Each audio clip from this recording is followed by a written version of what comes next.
मृत्युशैया पर पड़े मनोज गौतम की पोस्ट समाज के नाम। यह पोस्ट हमें बता रही है कि मनोज की मौत किन हालात में हुई। मनोज को हमसे कोरोना ने नहीं छीना, मनोज गौतम को छीना हॉस्पिटल प्रशासन की लापरवाही ने, उन डॉक्टरों की लापरवाही ने जिन पर जिम्मेदारी थी कि वह कोविड संक्रमित मरीज का सही से इलाज करेंगे, लेकिन उन्होंने इलाज नहीं किया बल्कि लापरवाही बरती। एक नहीं, कई कई स्तर पर लापरवाही बरती गई। नतीजा आज मनोज हमारे बीच में नहीं है। मनोज को बचाया जा सकता था और इस बात की गवाह है मनोज की वह पोस्ट जो उन्होंने हॉस्पिटल के अंदर बेड पर तड़पते हुए लिखी। कितनी वेदना, कितनी पीड़ा, कितनी तकलीफ उन्हें हुई होगी। वह जिंदा रहना चाहते थे, उनमें मौत से पंजा लड़ाने का जज्बा था, लेकिन उनके जज्बे को कल्पना चावला मेडिकल कॉलेज की व्यवस्था ने तोड़ दिया, उनके जज्बे को हरा दिया।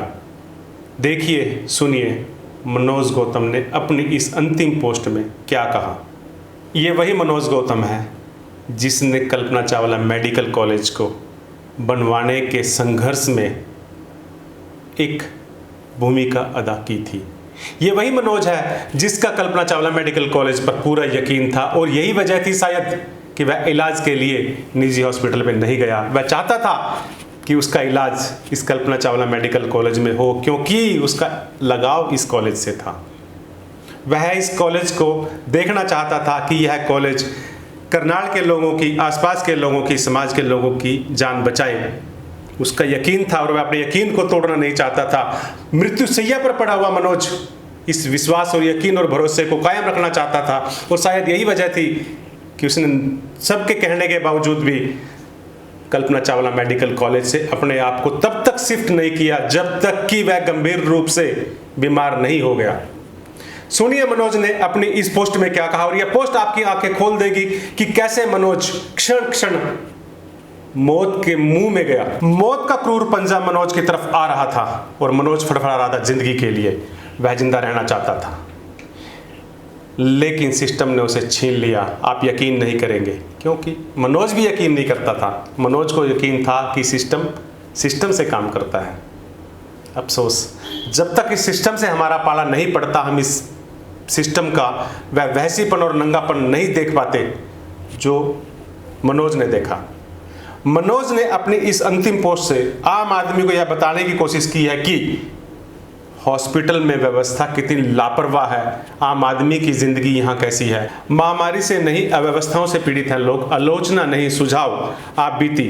दोस्तों, जैसा कि आपको पता है कि पिछले 10-12 दिन से कोविड से जूझ रहा हूँ। कोविड तो नेगेटिव आ गया, परंतु लक्स इन्फेक्शन छोड़ गया, जिसके चलते सांस लेने में दिक्कत आई। घर पर सिलेंडर भी मंगवाया। कल सुबह सांस में दिक्कत व गिरते ऑक्सीजन लेवल के कारण पंचायत भवन करनाल स्थित कोविड सेंटर में दाखिल हुआ।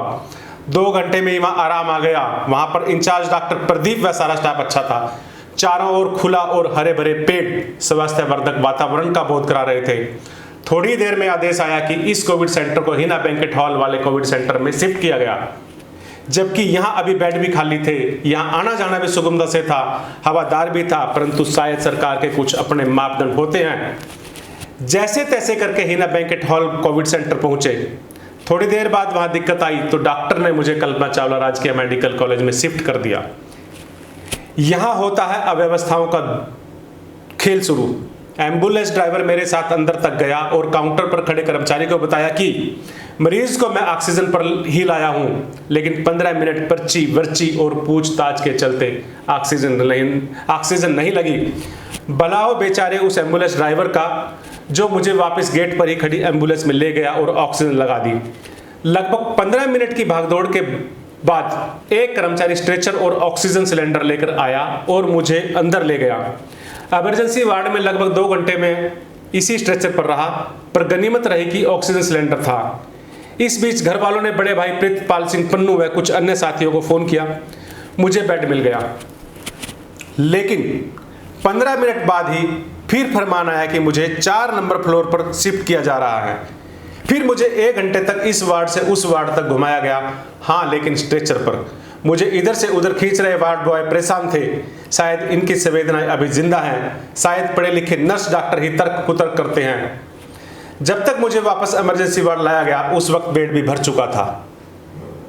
मैं फिर स्ट्रेचर पर था। फिर फोन कॉल का दौर शुरू हुआ। प्रितपाल सिंह पन्नू, नरेश बराना एडवोकेट, कपिल अत्रेजा, आकाश जी ने प्रयास किए। माननीय उपायुक्त महोदय के हस्तक्षेप व डॉक्टर गौरव मेडिकल कॉलेज सुपरिटेंडेंट की कोशिशों से मुझे चौथे तल पर पहले 3 नंबर व अब 1 नंबर वार्ड में शिफ्ट कर दिया गया। उम्मीद है रात तक दवाई भी शुरू हो जाएगी, जो अब शुरू हो चुकी है। और हाँ, मैं बताना नहीं चाह रहा था, लेकिन क्या करूं, गर्मी है। यह व्यवस्था का ही आलम है कि मेरे ऊपर पंखा बंद है। प्रश्न यह उठता है कि इतने बड़े स्वास्थ्य संस्थान में कोई एक ऐसा कंट्रोल रूम नहीं है जहां पर पता चल सके कि किस वार्ड में कितने बेड खाली हैं। जब इमरजेंसी में मरीज को किसी वार्ड में शिफ्ट करें तो किसी डॉक्टर की जवाबदेही भी तय हो। मरीज के अस्पताल में आने के कितने देर बाद दवाई शुरू हो, यह भी निश्चित किया जाएगा। डिजिटल युग में ये चीज़ें सिंगल क्लिक पर मॉनिटर की जा सकती हैं।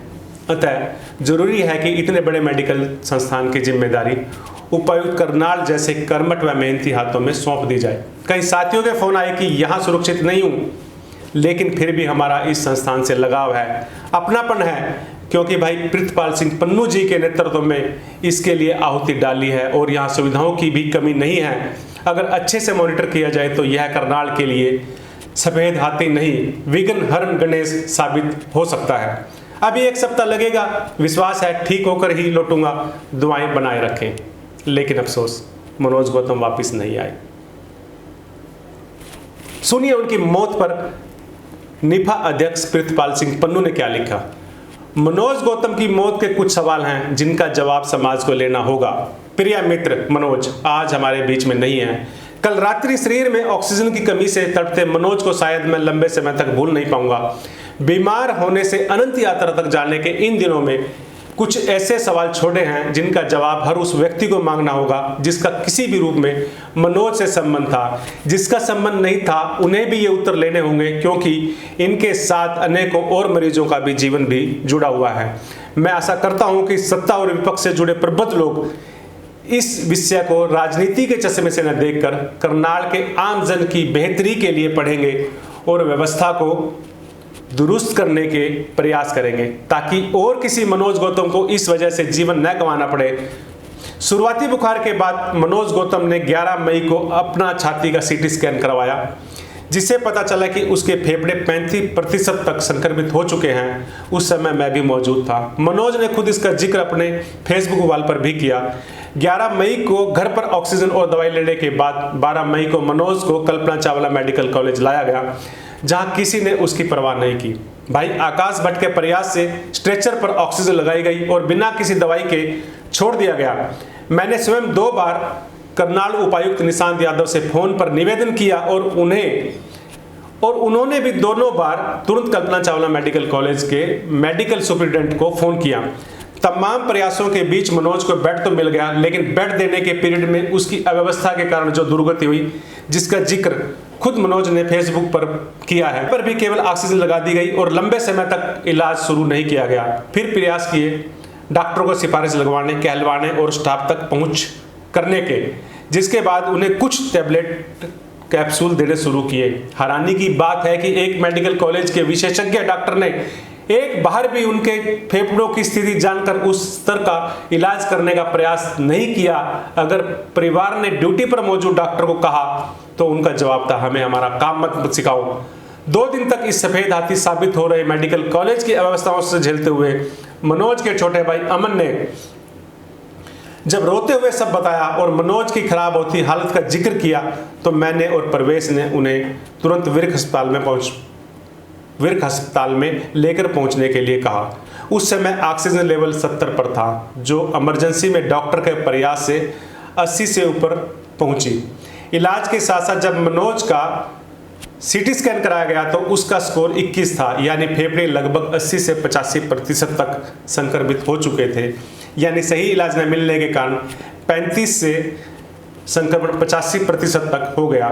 डॉक्टर नेत्रपाल रावल और उसकी टीम के अच्छे इलाज के चलते मनोज स्टेबल हो रहा था।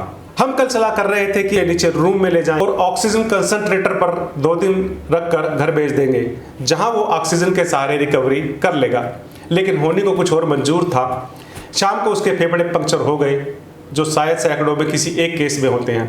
प्रयास बहुत किए गए, लेकिन भाई रेत की तरह हमारे हाथ से निकल गया। आज कल्पना चावला में अधिकांश मरीजों को केवल ऑक्सीजन और बेसिक मेडिसिन के सहारे छोड़ा जा रहा है।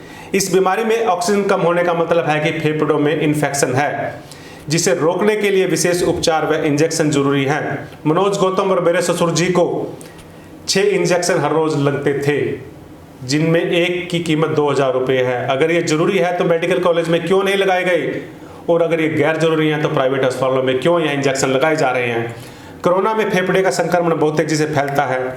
कम संक्रमण होने पर ऑक्सीजन लेवल ज़्यादा नहीं गिरता, लेकिन जैसे जैसे संक्रमण बढ़ता है फेफड़े हार्ड होना शुरू हो जाते हैं। मरीज का ऑक्सीजन लेवल एकदम नीचे आने लगता है। जब कल्पना चावला और अन्य सभी कोविड केयर सेंटर में सीटी स्कैन करवाया ही नहीं जाता, और अगर करवाया भी जाता है तो जब तक बहुत देर हो चुकी होती है, जिसका खामियाजा मरीज को ही भुगतना पड़ता है।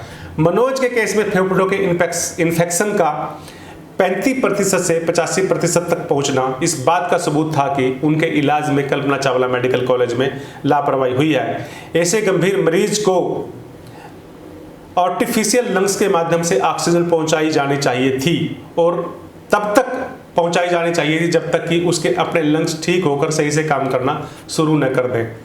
प्रदेश में रोहतक पीजीआई में कुछ दिन पूर्व यह मशीन लगाई गई है। ऐसे ही एक मशीन अगर करनाल में होती तो शायद ये दिन न देखना पड़ता। क्या ये मेडिकल कॉलेज एक रेफरल सेंटर है, या यहाँ भी लोगों को वह सुविधाएं मिलेंगी जिससे उनकी जान बचाई जा सके?